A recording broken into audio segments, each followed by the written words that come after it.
Okay. Look, if they had a Native American talking about fracking, it wouldn't have been more on the nose than the hefty chicks talking about being comfortable in their body. She moved herself to tears. Yeah.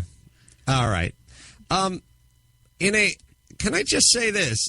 In a world where everyone is freaked out by third-hand smoke, and you're not supposed to have soda pops that are more than 16 ounces, and we're worried about salmon that's raised on a farm versus, and like I said, it's all smoking, tobacco. Hey, let's ban e-cigarettes. How about the negative health aspects of being 150 pounds overweight? Yeah. Is anyone, or that's to be celebrated? Pride and shame is one thing, but if you were to ask any doctor, would you want your child to be obese, overweight, chubby even, versus have a healthy body? Of course they would say they want them to. I think the point that she's trying to make is we're coming to understand that you can't shame people into being thin. Or at the very least, you can't shame them into being thin in a healthy way. They can shove their fingers down their throat, they can take a ton of diet pills, but you're not going to be able to shame them into being healthy. It just doesn't work. Right. And, well, sort of and sort of not, because I've seen plenty of instances where people did get shamed into just about everything that worked. But there's still a difference between not shaming somebody and then celebrating somebody who's unhealthy. We don't celebrate smokers. They're unhealthy. We don't celebrate whatever. People don't wear seatbelts. It's not safe. You know what I mean? Like, we don't celebrate people riding motorcycles with no helmet. Like, there's still this thing of, like, I need to be celebrated for who I am. Ironically, coming from the people who are freaked out over, like I said, they've invented third-hand smoke. Fracking is going to kill. Fire's going to come out of your spigot. Like, all radon gas is seeping from the floors. There's environmental allergies. I mean, all the people that are Purelling the most are celebrating the hefty chicks the most. You'll die faster being overweight than you will be a smoker. But are you truly worried about her health, or are no. you just exactly? I'm saying it's hypocritical to go after third-hand smoke and then celebrate hefty chicks. They both have negative health effects. Yeah, the scale goes from shame to pride with a nice zero in the middle. And while I agree that we probably shouldn't, I don't think we should shame people who are overweight, but I don't think we should celebrate it either. I mean, there's a healthy take care of yourself, but I'm not going to. Right. Plus or minus. Anyway. But if she's two-fist and a hoagie, I don't get fat by watching her do that. No. I might get a little cancer on me if somebody's blowing a cigarette in my face. Yeah, but the big argument of, as a society, we all pay because we have to pay your health bills and for smokers, and we do all that. Well, it's the same with the two-fisted and the hoagie thing. Either way, I tuned in just at the moment where the hefty chick was telling me she never felt better about herself. That's unfortunate. I think we can all agree. She was crying. And listen, I don't know, and you guys tell me, I don't want to sound like a prick. I'm just saying, when did we all have to feel marvelous about ourselves? I mean, what I'm saying is feel marvelous about your role in life. Be a marvelous dad, be a marvelous mom, be a marvelous motorist, be a marvelous lover. Marvelous motorist. Hey, lover.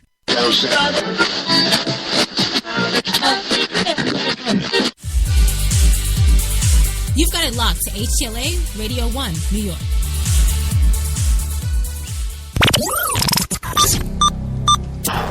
This program is intended for mature audiences only. If you have any homicidal or suicidal feelings, please consult a doctor before listening to this program. Well, there it is again. That stupid consult your doctor thing. We really got to do something about that, Jenny. Yes, we do. For those of you just joining us, you do have it locked to HTLA Radio 1, New York's best talk, and it is 3:01 p.m. in the city right now. Where current weather conditions, well, I'm going to stick with 46 degrees and partly cloudy because that's what I said yesterday, and we still don't have our weather widgets. Yes, it's all going to hell here, but you don't need to worry about that, do you? No, sir, no, ma'am, no, sirree. Nope. So what is it today? What are we on? Well, it is 3 o'clock, which means it's coffee and cigarettes. It is Tuesday, which means it's the Tuesday Espresso. Huh. What is on the show today, you might ask? Well, today on the big show, militants take Turkish prosecutor hostage. Yes, that's big news. While Governor Pence caves like a bitch and proposes a fix to his religious freedom law to appease the sheep. Yes, he does. Also, Hillary used an iPad. Big news. Oh, my God. Get on the news wire there. She used an iPad. And, of course, the video. Yes, the video found from inside Germanwings flight hits the news today. All that and so much more, including Nazis and, of course, a baby born without a nose. You don't want to miss this one, so come on in and grab a cup, have a seat, and light one up, ladies and gentlemen. It is coffee time.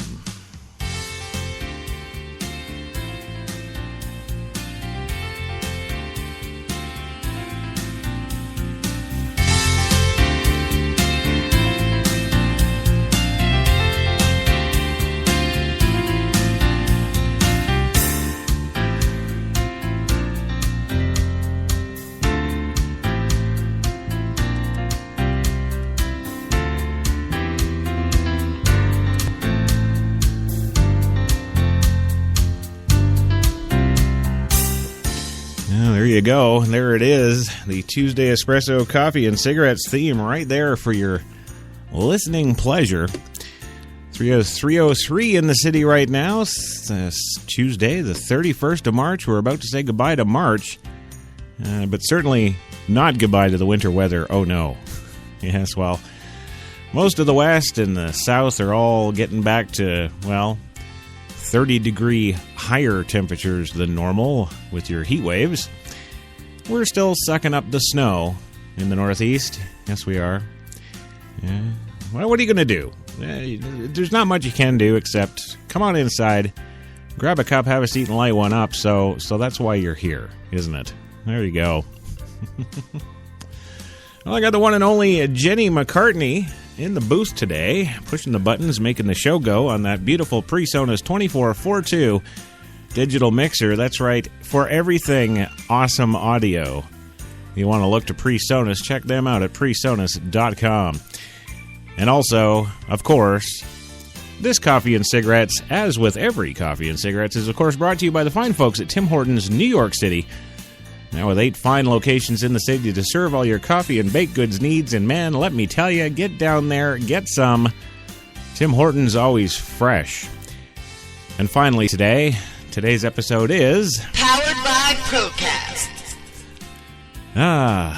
Yes it is. Don't even know what that means, but yes it is. There you go.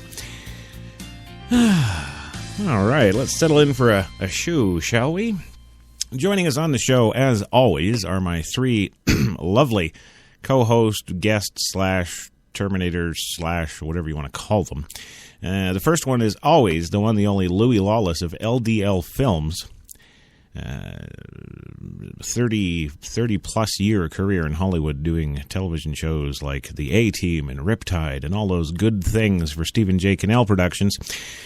Now he is retired to Canada, where he is doing nothing but documentaries, and his latest one, Beyond the Red Surge, is quite the controversy indeed, all about the rape and abuses going on within the ranks of the Royal Canadian Mounted Police. Yeah. Oh, he doesn't screw around, Louis. No. He takes you right to the balls and doesn't look back. That's what I like about him. So he's joining us live via satellite, because that's the way he likes us to say it around here. Is the one, the only Louis Lawless. Louis, are you there, sir? Didn't you read the goddamn script? I sent it to you. Yes, we got that. Oh, can we cuss? Can I cuss as I always do on the show? Well, you can, but we've got that beeper thing there, right? Sex is only the tip of the iceberg. Usually is, yeah, but it's usually also the start point to everything, isn't it? I think it should be short and sweet. Mm-hmm. All right, I'll give you that. It'll be short and sweet then. It's about fucking time. Move on. All right, well, of course, moving on, we move all the way back over here to the city, just a couple of blocks down the old road here from HTLA Studio 2. Gives you the one, the only, Mr. Gilbert Gottfried. Gilbert. Same thing. What? What the fuck? Okay. I'm ready. Well, it's good. It's good that you're ready and good that you're here. And, Yes. Yeah. One of the keys to showbiz is, of course, being here. Yeah. And, of course, someone who is always here and, well, he just doesn't go away is the one, the only Arnold Schwarzenegger from his beautiful home in Malibu, California. Arnold, are you there? I think you need that in order to be successful, in order to really be extraordinary. In what? What do I need? Well, I think whenever you do greater things, it's unusual. It's strange. It's weird. I mean, you know, that there are very few people in the world that does what you do. If you would have told your parents when you were a kid, that's what I want to do, I'm sure your parents would have said, I mean, I don't know your parents, but I mean, they would have said, you know, honey, why don't you just go to school and relax? Okay. Go to school and relax. That's what I'll do then, I guess. And of course, I would be remiss in my duties as the host of this wonderful show if I didn't allow Gilbert contractually to sing his little problem child song. So I guess without further ado, Gilbert, take it away and make it quick today, huh? Na na na na na, ba ma ma ma ma ma ma. Oh yeah. Who wants to grow up? Who wants responsibility? Oh no, not me. Who wants to show up and work until you're 93? I'm waiting. Verse 2. Now everybody says you're running wild. The teacher's calling you a problem. Ooh, yes. There we go. Well, thank you very much for that. That was no end of joy and excitement for me. Power tends to corrupt. Absolute power corrupts absolutely. Yes. Well, yeah, okay, that's true, but has nothing to do with the song whatsoever. That's okay. We'll just kind of try and move on as best we can. Yes. Yeah. I think you have sharks in both tanks. Well, we do, Arnold, of course, and thank you, by the way, for sending the sharks. Yes. We've got them in the tank here right now as we speak, and it's excellent. I love it. It's just life, and I love doing it. I love doing these kind of stories anyway. Well, you know, we all do, Louis, and I guess with that being said, I guess I've got to get to the first story up today, which apparently is headline news, but, well, I just don't know why. I don't know. Yeah. Militants have taken a Turkish prosecutor hostage. Yes, in Istanbul today, Turkish officials said negotiations were underway Tuesday with gunmen who have taken hostage and threatened to kill the prosecutor of a high-profile political case. And, you know, they're serious, too, because they've got a picture of the militant, I guess, in question, with his arm around the head of a man in a suit. With his right hand, he's actually cupping the man's chin, holding his head like that. And then, of course, in his right hand, so I guess his left hand is cupping the chin. The right hand, of course, is holding what looks to be a Beretta 9mm, pointed down at the man in the suit's head. And if you actually look at the picture and look at the trajectory, if the idiot shoots, he's going to, of course, kill the prosecutor, but also shoot his own arm. Yeah. He's going to shoot his own arm. Yeah. Yes. So how serious do you take any of this? Is this credible? I think not. No. Well, they say we are hoping that this will end without anybody getting hurt, including the gunman, says the Istanbul police chief Salami Altanok. said in televised remarks, "Our negotiators are talking to the perpetrators right now." Earlier Tuesday, suspected members of an outlawed leftist group stormed a courthouse in Istanbul, taking hostage the prosecutor for the case surrounding Berkan Elvan, a teenager killed after being hit in the head by a police gas canister during the 2013 Gezi Park anti-government protests. I guess Ferguson doesn't have a corner on the market, do they? No. Well, the hostage takers released photographs showing the prosecutor with a gun held to his head. The militants belong to a group affiliated with the Revolutionary People's Liberation Party Front, a banned Marxist group that has waged a long-running battle against the Turkish state and its security apparatus. In a video posted online, the gunman lays out several demands, including a televised confession from the police officer who shot Elvan, as well as the People's Court to prosecute the police involved with Elvan's death. Yes, because we don't need our courts anymore. We just need YouTube and an armed gunman. Yeah. Yeah. When you say that, you get away with it. If I would say that, it would be all over the place. Yes. Well, that's why they keep me here. Yeah. I just get to say all the neat stuff. There you go. Well, the militants threatened to kill the prosecutor if their demands were not met by 3:36 p.m. local time, a deadline that has passed. Live television footage showed Turkish police and special forces officers entering the courthouse as it was being evacuated. Turkey has since imposed a media ban on coverage of the Istanbul courthouse hostage crisis. Local media initially covered the unfolding situation, but Turkish television stations have cut their live broadcasts, citing reporting ban. Elvan was one of thousands injured in an anti-government protest in Turkey. Elvan, who was 14 at the time, had gone out to buy bread and was struck with a tear gas canister thrown by police during street battles with demonstrators in Istanbul. He spent nearly 9 months in a coma before he died March 2014. His death sparked a new round of protests across Turkey, and since then he has become a symbol of the alleged police brutality faced by prosecutors throughout the nationwide Gezi demonstrations. Mehmet Sekim Kiraz was appointed the prosecutor of the Elvan case 6 months ago. No charges have been brought so far against any suspects, and the investigation into Elvan's death continues. The DHKP-C is considered a terrorist organization by the United States, although they hold no affiliation with ISIS. It is anti-American and anti-NATO, apparently. The group, established in 1978, has targeted Turkish security officials as well as American military contractors. Its high-profile attacks included the assassination of 2 U.S. military contractors as well as a rocket attack against the U.S. consulate in Istanbul back in 1992.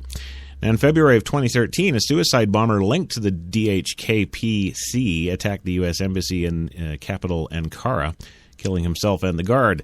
The standoff came as large parts of Turkey were hit by massive power outages. By late afternoon, about 90% of the power was restored to Istanbul.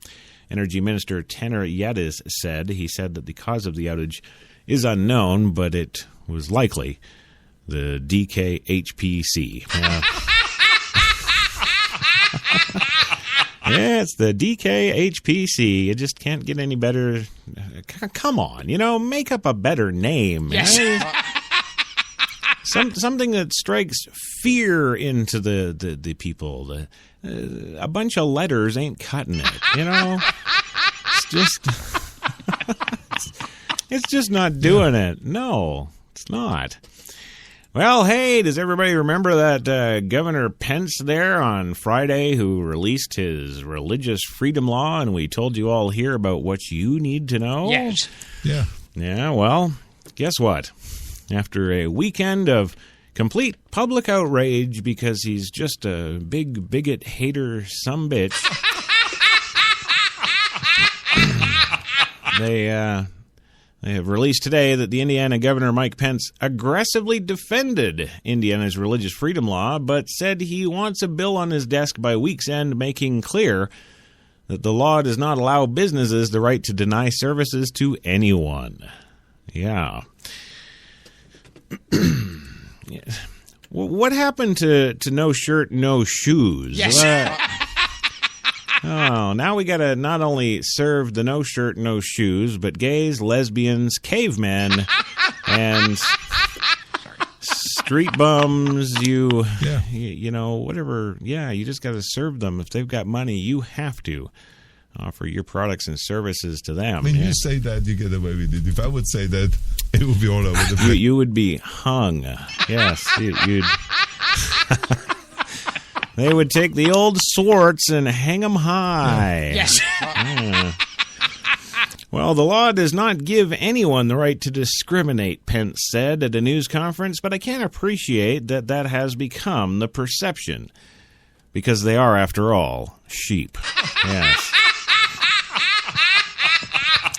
Well, the state's Religious Freedom Restoration Act, which takes effect July 1st, would prohibit laws that substantially burden a person's freedom of religion unless the government can prove a compelling interest in imposing that burden. Well, here, government, how about impeding a business's ability to run business effectively? Yeah.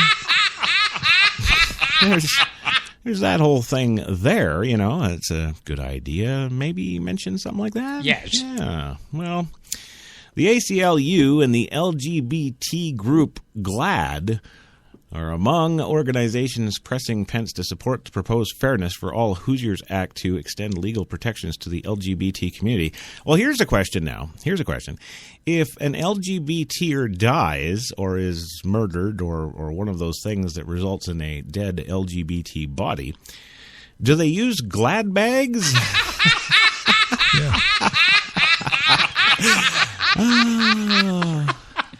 It's a glad bag kind of day. It just is. Well, yes, they're pressing, of course, to support the proposed Fairness to All Hoosiers Act and extend the legal protections to the LGBT community because, well, they matter. Yes. Well, 9 corporate CEOs sent Pence an open letter asking that the state immediately enact new legislation that makes it clear that neither the Religious Freedom Restoration Act or any other Indiana law can be used to justify discrimination based upon sexual orientation or gender identity. Pence called Tuesday for a clarification, but also a fix. Continuing a theme since signing the bill last week, he pressed his argument that the law and his state are not discriminatory. Pence has consistently blamed some on the left and the national media with mischaracterizing the bill.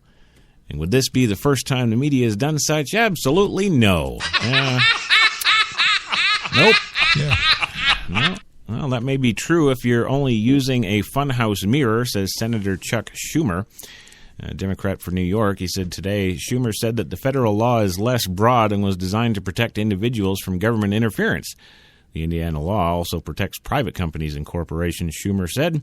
The issue for me is about the religious liberty, Pence said earlier.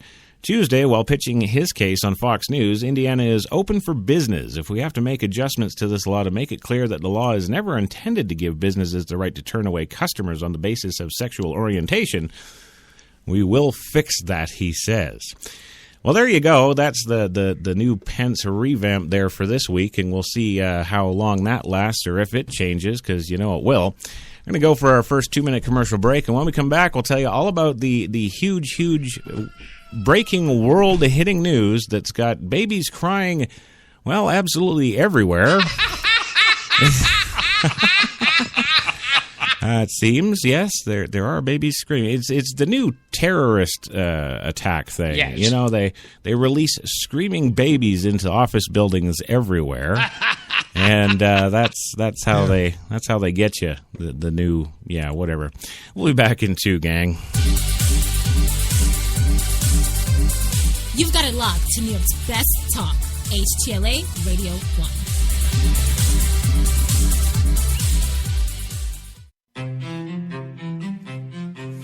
What if there was a coffee that was sourced from some of the world's most renowned growing regions, abundant with rich, fertile soil? What if this coffee was picked at the perfect moment, then packed meticulously and shipped carefully to be roasted under the watchful eye of coffee masters? What if it was expertly blended, ground, and sealed, ensuring maximum flavor and freshness? Then brewed in small batches and always served fresh within 20 minutes, just the way you like it. Now, what if this coffee just happened to be the coffee you already know and love? Tim Hortons. Always fresh.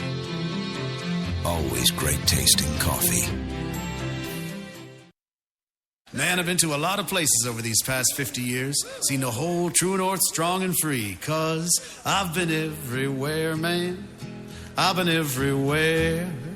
I've been to Cooksville, Stouffville, Bainesville, Bowmanville, Bonneville, Unionville, Oakville, Dunville, Brockville, Boucherville, Melville, Drummondville, Kentville, Grenville, Morinville, Maryville, Parksville, Stephenville, Sackville, Spring Hill, Westville, Walkerville, hanging on a windowsill. Hey! He said, wow, that's a lot of places. I said, hang on, there's more. I've been to Moncton, Picton, Shannon, Vernon, Stellarton, Hamilton, Nipigon, Nobleton, Yorkton, Brighton, Bolton, Beaverton, Brandon, Edmonton, Walkerton, Wyerton, Granby, Miramichi, Charlottetown, Burnaby, Yellowknife, Whitehorse, Corner Brook, Nunavut. I've been everywhere, man. I've been everywhere, man. I crossed the prairies bare, man. I breathed the mountain air. I've traveled, I've done my share, man. I've been everywhere, man. Check it out. Ottawa, Wawa, Mattawa, Chippewa, Moose Jaw, Oshawa. When we arrived at our hotel in New York, the porter was so incredibly careless with our bags.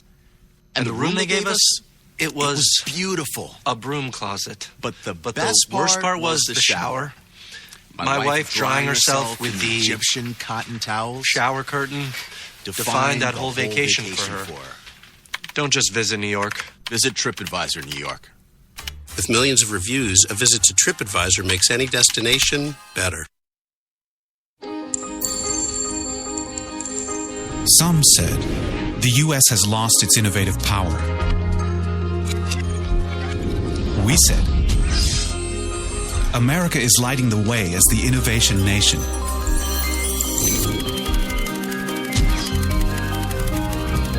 Singular insights, superior execution. That's the power of global connections.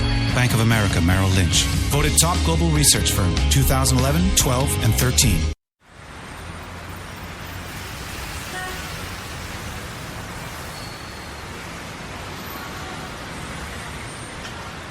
I've been so inspired by being in New York because everything from what people are wearing on the street to the way they're interacting with each other, to drive through the West Village at night and you see a couple kissing on the street, or you see someone fighting outside their apartment, or you see so much humanity on a daily basis that even if you're not inspired by your own life that day, you can be inspired by someone else's life.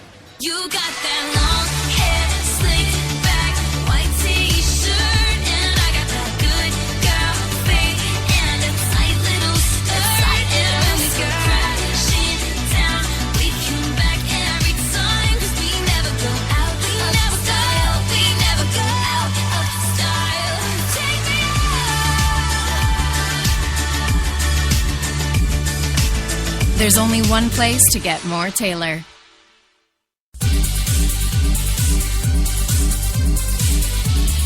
We're New York's best talk radio, HTLA Radio 1.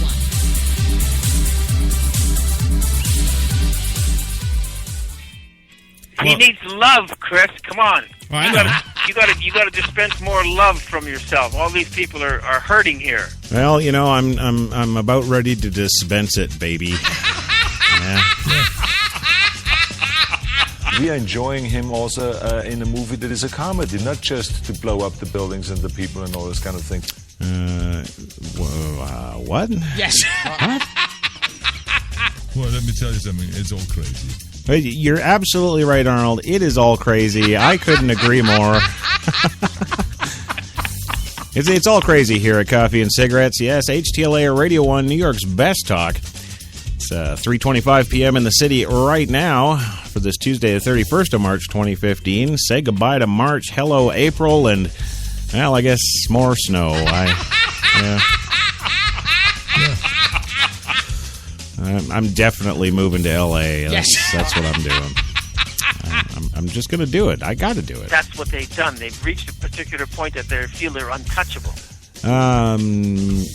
Okay, Louie. Yes. I remember being on your radio show in Chicago. Well, you might, Gilbert, but I think that was the opiates talking. Yeah, I've never had a radio show in Chicago, but I do have one in New York, and we got to get back to it, so let's roll with that. Once again, a reminder that today's show is, of course, brought to you by Tim Hortons in New York City, now with 8 fine locations in the city to serve your coffee and baked goods needs. Check them out. Tim Hortons is always fresh, you betcha.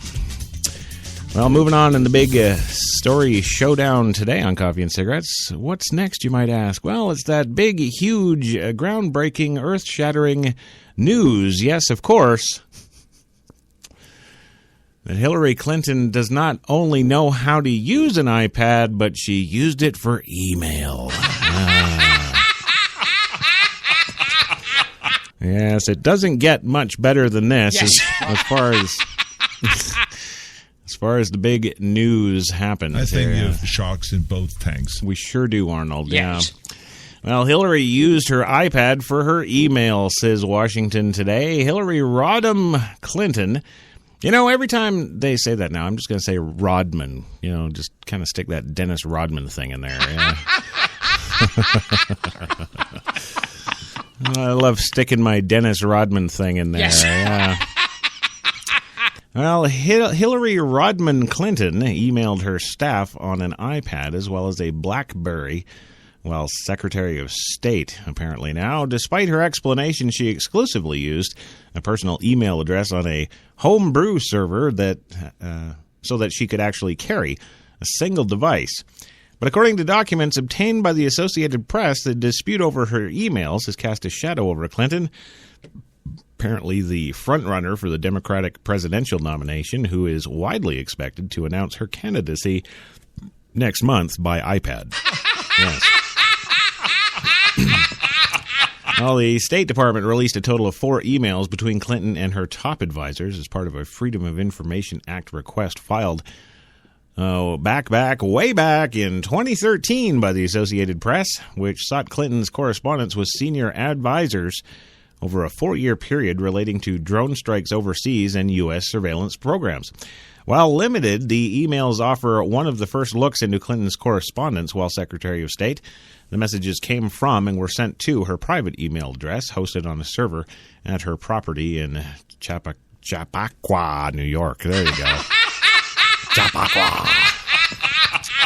Chappaqua. Yes, as opposed to a government-run email account.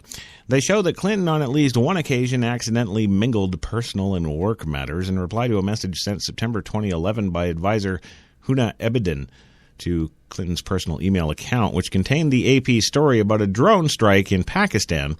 Clinton mistakenly replied with questions that appear to be about decorations. I think the bigger question here is, why is her advisor Huma Abedin al-Badi? Yeah. You know, what was all them terrorists running around? Yes. Yeah. Huma al-Abadi, yeah. The other emails between Clinton and her advisors, provided by the State Department, contained a summary of 2011 meeting between Senator John McCain, yes, the man who can't raise his arms above his head, yes, and senior Egyptian officials in Cairo who also can't raise their hands above their head. Well, it was uncensored and did not appear to contain any sensitive information. That email was forwarded to Clinton's private account from Abedin's government email address. In another note, Clinton expressed apparent dismay at leaks of classified U.S. government information to the media, referencing a CNN story which described loose lips in the Obama administration. She asked 2 officials if she would comment on the matter, as had Leon Panetta, former Central Intelligence Agency director. I think this is both dishonorable and dangerous, and I want to find a way to say it, she wrote. Clinton spokesman Nick Merrill said early today that the secretary used her iPad from time to time, primarily to read news clippings. At the United Nations earlier this month, Clinton said that she chose a personal account over a government one out of convenience, describing it as a way to carry a single device rather than one for work emails and another for personal messages. Looking back, it would have been probably, smarter to have used 2 devices, Clinton said. But hey, live and learn. Yes. Yes. Clinton became Secretary of State back in 2009, a year before Apple Incorporated released the iPad. Clinton at that time could have potentially split her accounts, reverting to an official state government email account and BlackBerry for work and leaving her personal email on her iPad. Clinton has said that she exchanged about 60,000 emails from her 4 years in the Obama administration, about half of which were work-related and the other half were vetoed. Yeah. Well, the highly unusual practice of a cabinet-level official physically running her own email server gave Clinton complete control over access to her message archives. Clinton said she deleted emails, some 30,000 in total, that she described as personal in nature, such as yoga routines, plans for her mother's funeral, or her daughter's wedding. Well, come on, let's be fair. That this lady is what, damn near 90 now? She can't do yoga? Power tends to corrupt. Yes. Absolute power corrupts absolutely. There you go. Yeah. Well, there it is. The highly unusual practice of a cabinet-level official physically running her own email server gave her complete control, unlike what she has in any other part of her life whatsoever. Well, Republican Trey Gowdy, chairman of a House committee investigating the 2012 Benghazi attacks that killed 4 Americans, said Clinton wiped her email server clean, permanently deleting all emails from it and has declined to relinquish her server to a third party for an independent review. Clinton's attorney said she had turned over to the State Department all work-related emails sent or received during the tenure, and it would make no sense to turn over her server because you'll find all the stuff we deleted.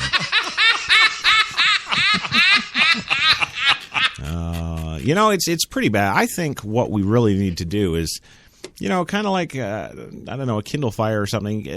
Let's come out with a device that's politician-proof. Let's let them watch YouTube because that's a news source. Yes. Let's let them have some access to Twitter, of course, because that's a news source. Yeah. And let's just put on the Microsoft Family Security Safety thing and just block them from everything else. Let's just do that. Then we don't have to worry about spending billions of dollars and years investigating all this crap, And it would make more room for, important stories like our next one, coming to us, of course, live from YouTube. Yeah. Well, a new video, of course, has been found from inside that Germanwings flight, and it is going viral on YouTube. Yes. Yes.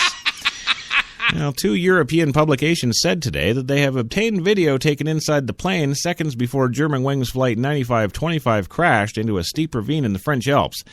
They've said that they've posted it on YouTube for, quote, the hits. Yeah. They said the cell phone video was found amid the wreckage by a source close to the investigation.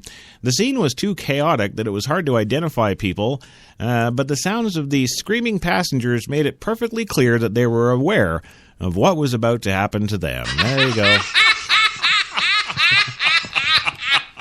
Yeah, you are going down for YouTube hits. Yes. Yeah. There you go. Well, neither publication had immediately published the video. Paris Match said that the sounds in the video do appear to match the background sounds captured by the cockpit voice recorder. Paris Match said the cries of, quote, my God, could be heard in several languages. Well, it's nice to know they died unified. Yes. Yeah. Metallic banging can also be heard more than 3 times. Perhaps the pilot trying to open the cockpit door with a heavy object, the publication said. Towards the end, after a heavy shake, stronger than the others, the screaming intensifies, and then nothing. It's a bad joke, but hey, Yes. I'll take it. I'll take it. So there you go. Well, enough of the real serious stories there. Let's move on to something a little more oh my God, shall we? I like oh my God.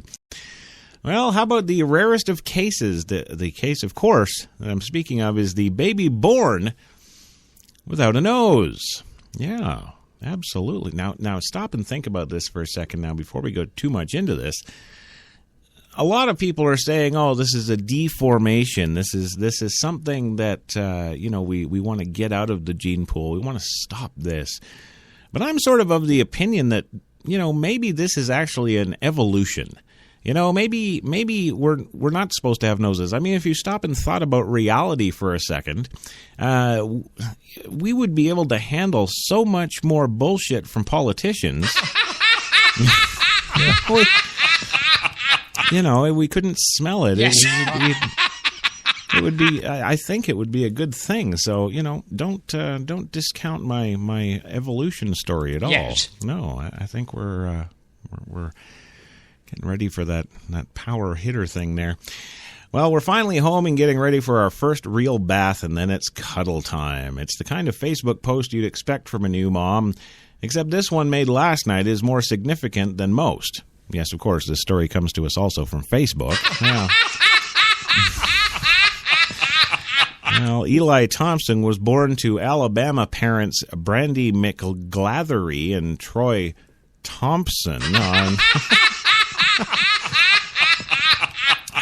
Here's a hint, guys, and I know Arnold's against this. Yeah, but get married. Yeah. Just get married. When you say that, you get away with it. If I would say that, it would be all over the place.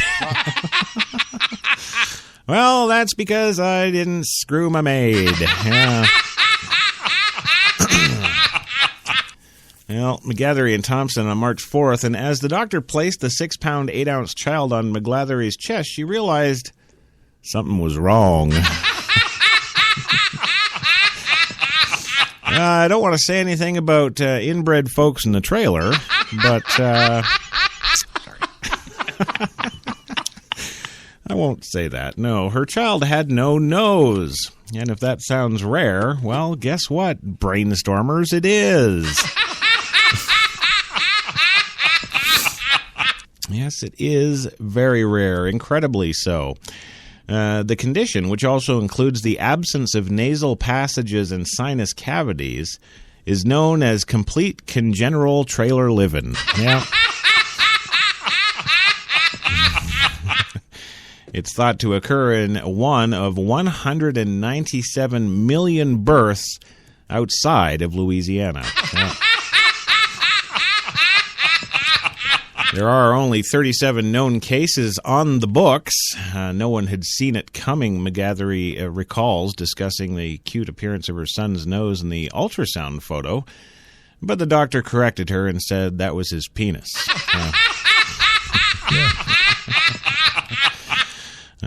Yes. Which does capture bone in that ultrasound, but he does have a small protrusion of bone there.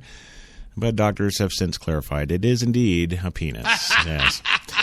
Well, a GoFundMe page, of course, has been set up for the trailer trash. I mean, they explained that they would like a car, but $500,000 is pretty nice too.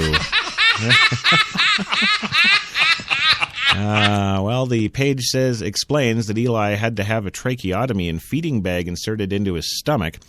As a 2008 study on a case of congenital arenea explains, neonates are obligate nasal breathers, and the simultaneous sucking and breathing requirement can lead to respiratory distress.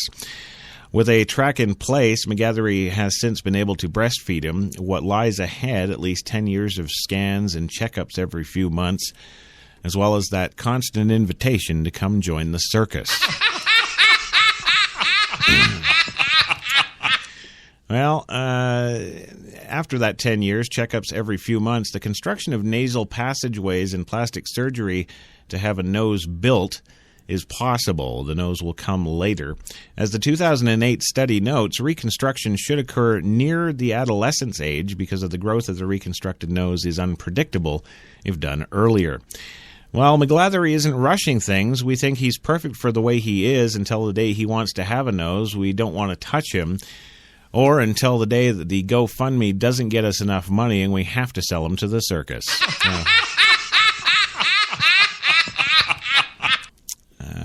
So there's your There's your heartwarming baby story for today. Yes. That's Power tends to corrupt. Absolute power corrupts absolutely.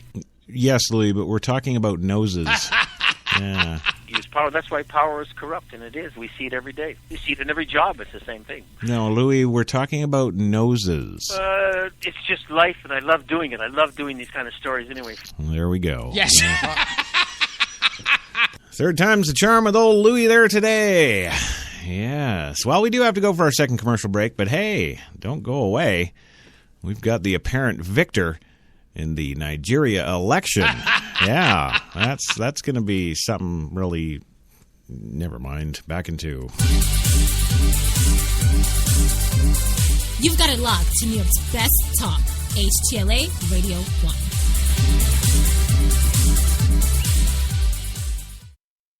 Man, I've been to a lot of places over these past 50 years. Seen the whole true north strong and free. 'Cause I've been everywhere, man. I've been everywhere. I've been to Cooksville, Stouffville, Bainesville, Bowmanville, Bonnieville, Unionville, Oakville, Dunville, Brockville, Boucherville, Melville, Drummondville, Kentville, Grenville, Morinville, Maryville, Parksville, Stephenville, Sackville, Spring Hill, Westville, Walkerville, hanging on a windowsill. Hey! He said, wow, that's a lot of places. I said, hang on, there's more.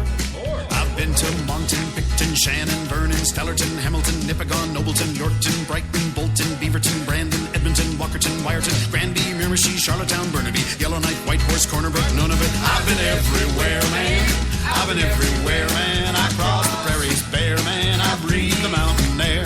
I've traveled, I've done my share, man. I've been everywhere, man. Check it out. Ottawa, Wawa, Mattawa, Chippewa, Moose Jaw, Oshawa. It could be 7 in the morning. Or 10 at night. In Chilliwack, BC. Or St. Peter's, Nova Scotia. It could be Michelle. Or Mark. Or Jen. But whenever, wherever you order that cup of Tim Hortons Premium Blend Coffee. You know that it's always fresh. From Newfoundland and Labrador to Vancouver Island, Tim Hortons, a coffee all our own. You walked into the hotel as a 5. But when she saw the room, you turned into a weird 7.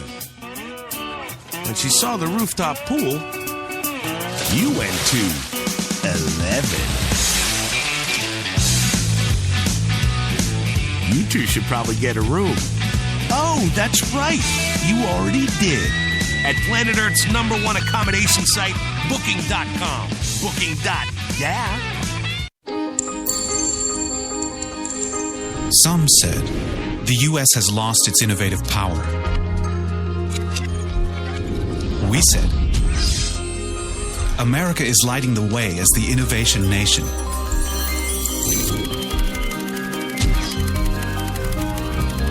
Singular insights, superior execution. That's the power of global connections. Bank of America Merrill Lynch. Voted top global research firm 2011, 12, and 13.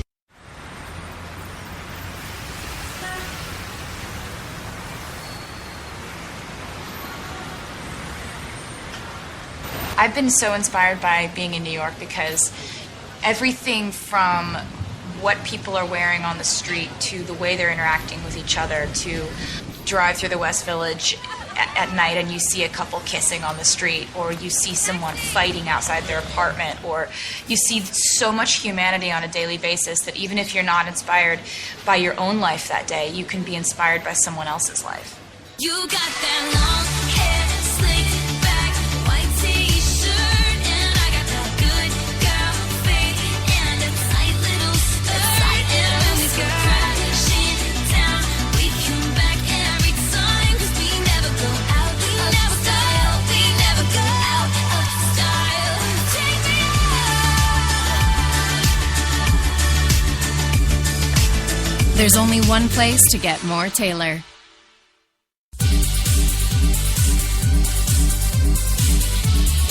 We're New York's best talk radio, HTLA Radio 1. Well, you know we are. It seemed like Dean Martin was uncomfortable, too.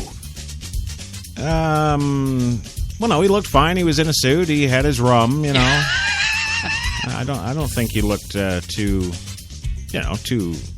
out of there, you know. We were 5 steps away from winning the Academy Award, and we did. No, I know, Louis. I know you didn't, but we were talking about Dean Martin. He needs love, Chris. Come on. Well, I know.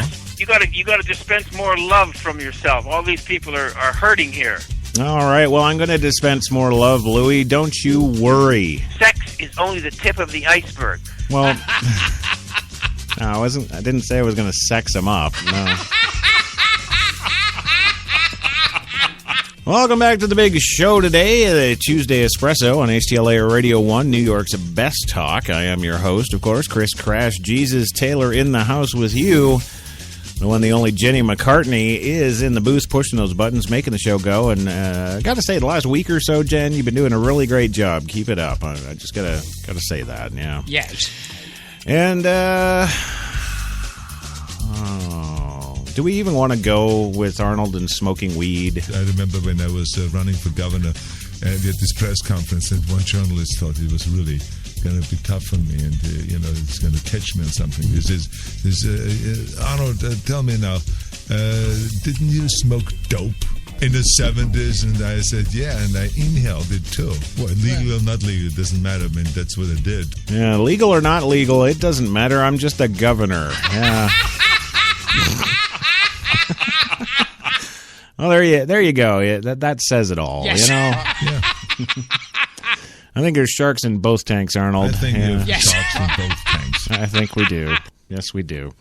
Welcome back to the big show today. And, of course, next up for our lovely news gathering, news telling, storytelling biz here, of course, is and this is a big surprise to me, too.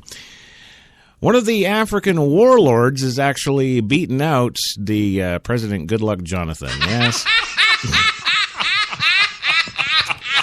Yes, the former Army General Muhammadu Buhari, quite obviously, defeated Nigeria's incumbent President Goodluck Jonathan, who conceded after nearly all votes were tallied Tuesday, the Associated Press reported.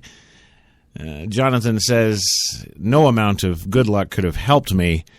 He had guns and tanks. Well, not to be the sore loser, Jonathan called Buhari and congratulated him on the win. An aide in Jonathan's offices said the president was preparing to make a speech and then get the F out of the office. Yeah. Well, Goodluck's defeat is the first time an incumbent president has been voted out of office in Africa's most populous nation. Buhari served as Nigeria's president after a military coup in the early 1980s, was leading by 2 million votes with tallies from all but one state counted from Saturday's vote.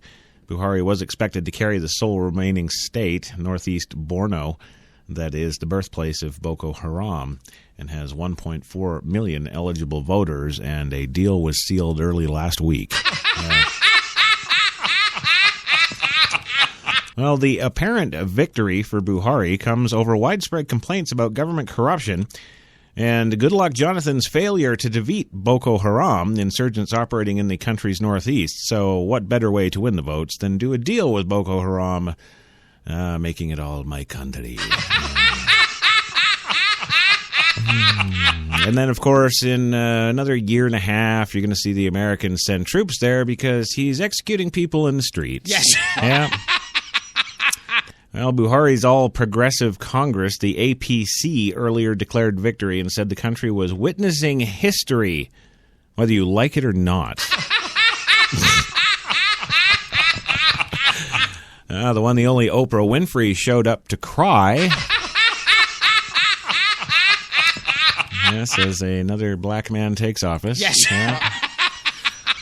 APC spokesman Mohammed Lee told the news agency this is the first time in Nigeria that a sitting government will be voted out of power using, quote, purely democratic means. Yeah.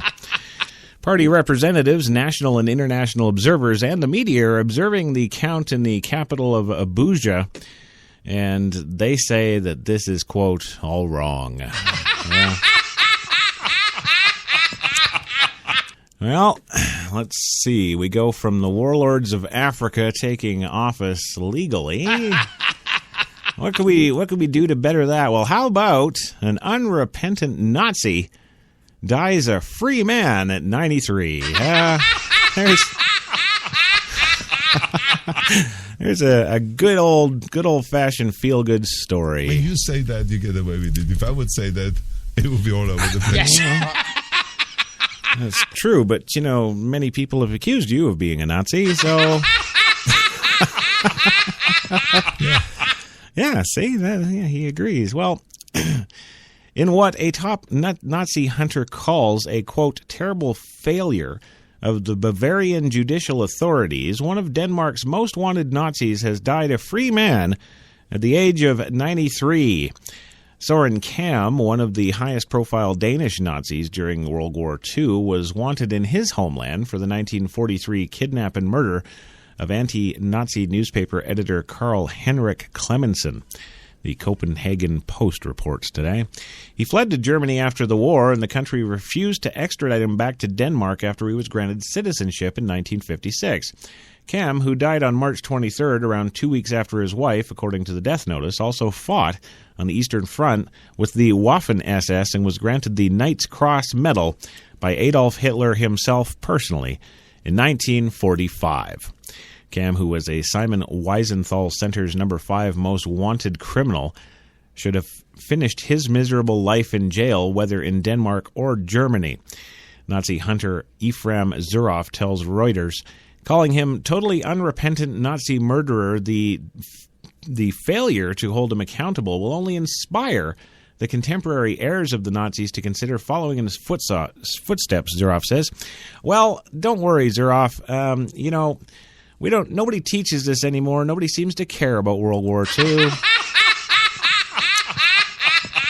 Well, it's true. And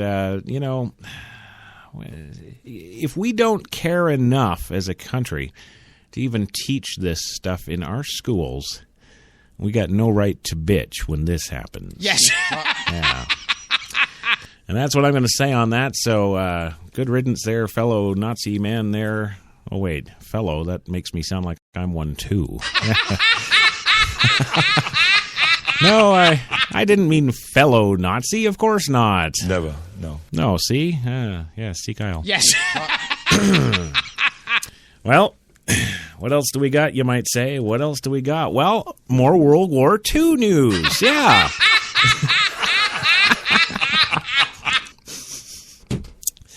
That's right, because it's not important. People don't care. That was then, this is now, damn it. Well, in Washington, dozens of planes from World War II will fly over the National Mall in Washington, D.C. on May 8th to honor veterans and spur interest in aviation. The event, called Arsenal of Democracy, World War II Victory Capital Flyover, will feature rare aircraft flying where they are typically prohibited, in a series of formations commemorating battles during the war. The viewing is going to be phenomenal, says Pete Bunce, CEO of the General Aviation Manufacturers Association. A very short time over the land area, but they will come right down the mall. Where similar flights occurred decades ago, flying fighters and bombers just 1,000 feet off the ground in a highly secure airspace above the White House and the Capitol is unprecedented since the 2001 terrorist hijackings, organizers say. Yeah, you watch. This is where they're going to hit again. Yeah. And have a bunch of Taliban on the old B-17. Yes. Yeah. Well, the Federal Aviation Administration, the Transport Security Administration, the Secret Service, and the National Parks Service have all joined in granting approval for some 70 planes to participate. The event is scheduled for the 70th anniversary of victory in Europe because the weather is typically nicer than the heat of August for commemoration of the victory over Japan, Bunce said. But the parade of airplanes from about noon to 1 p.m. will include formations from throughout World War II. The planes will fly down the Potomac River, turning left at the Lincoln Memorial to follow Independence Avenue along the mall and then banking right from the House office buildings away from the Capitol toward the river before returning to airports in Kulapur and Manassas. Virginia. Seeing these historic aircraft soar over our nation's capital will create a memory that will last a lifetime, says Jack Daly, director of the National Air and Space Museum. Stephen Brown, CEO of Commemorative Air Force, which has volunteers who fly 162 vintage planes, says plans call for the formations to include a B-25 Mitchell bombers, and consulted PBY Catalina, Grumman 4F4 Wildcat, and Douglas SBD Dauntless dive bombers from the Battle of Midway and Guadalcanal.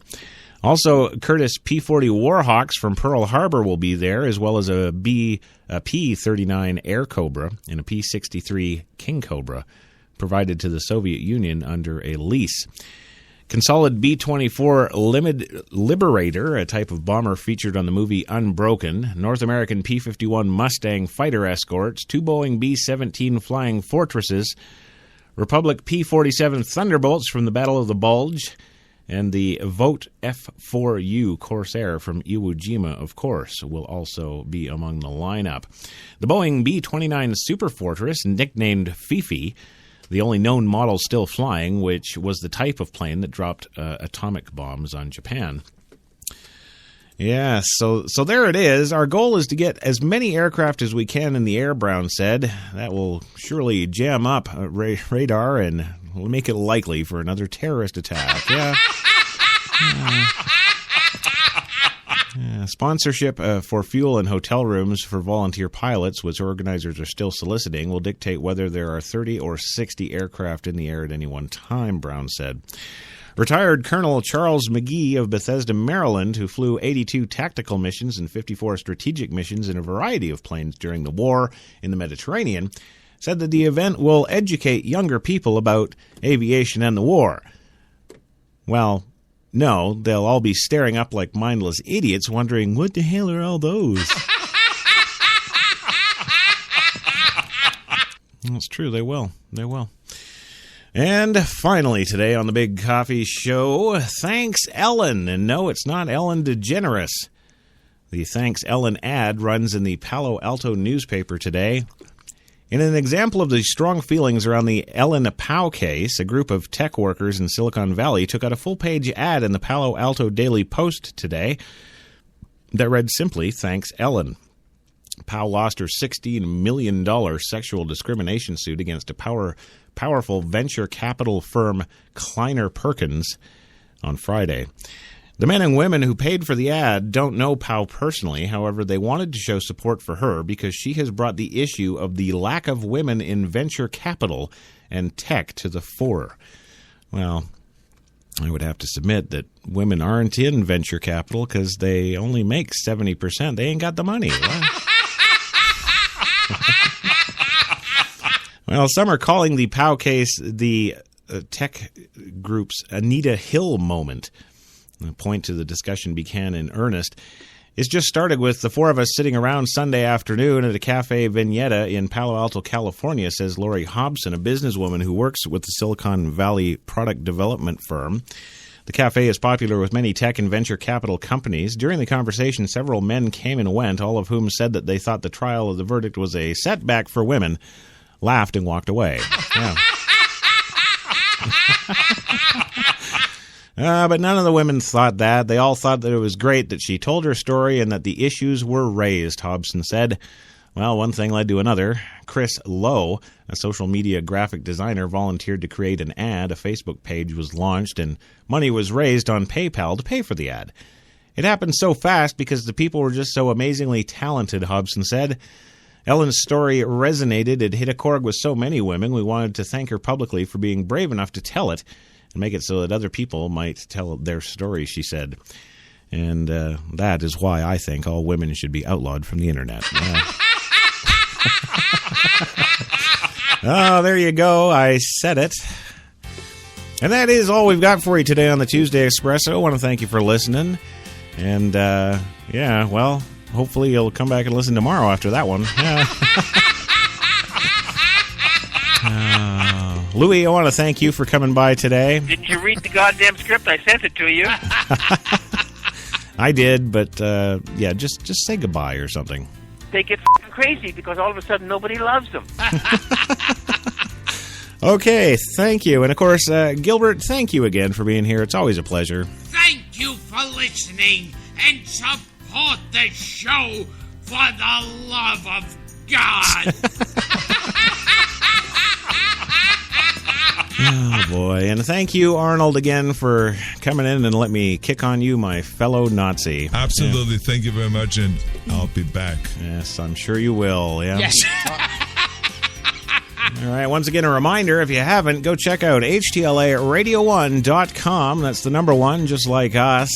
More of our shows and fun. You just can't get it anywhere else. Yeah. I'd like to have that as my slogan in life. Yes. Yes. And once again, a thank you to Tim Hortons, New York City. Now with those 8 fine locations in the city to serve your coffee and baked goods needs, get on there, down there, check them out. Tim Hortons, always fresh. And hey, another crystal clear performance and show today brought to you by PreSonus. Check out all of their professional audio gear at PreSonus.com. Now, tune in tomorrow at 3 p.m. Eastern for the Wednesday show on coffee and cigarettes, and we'll see you then. Don't forget, special Crash Talk tonight. Yes, where I reveal I am a Nazi. That's it. Yes. So be sure not to miss that one. 9 p.m. Eastern for Crash Talk, 3 p.m. Eastern for coffee and cigarettes tomorrow afternoon. Have a great day.